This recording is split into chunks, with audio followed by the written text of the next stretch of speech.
नमस्कार, मी Rukmini recipes and songs या माझ्या यूट्यूब चॅनलवर आपले स्वागत करीत आहे। आज मी आपल्यासाठी मसाला रेसिपी घेऊन आलेली। ही मसाला रेसिपी 1 वर्षासाठी असलेला घरगुती मसाला आहे। यामध्ये मी तुम्हाला पूर्ण मसाला भाजण्यापासून ते गिरण कांडप केंद्रापर्यंत जे काही रेसिपी असेल ती मी अपलोड करणार आहे। ही रेसिपी मी 2 भागामध्ये अपलोड करणार आहे, तर आपण ही रेसिपी पूर्ण व्यवस्थित पाहावी।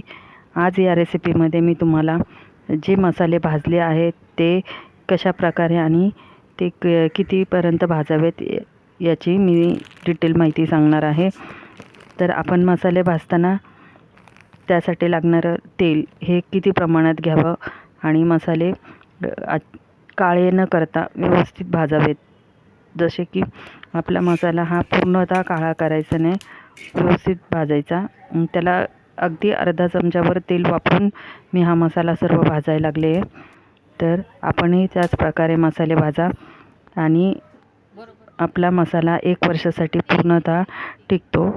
आपण हा मसाला एकदा करून पहा। आवडल्यास माझ्या चॅनलला लाईक, शेअर अँड सबस्क्राईब करा। हे पहा, हा मसाला माझा एकदम कोरडा भाजलेला आहे। हे खोबरे देखील मी जास्त काळे केलेले नाही आहेत।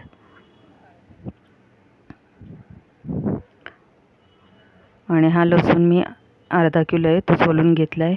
कांदेही मी असेच लालसर ठेवलेत।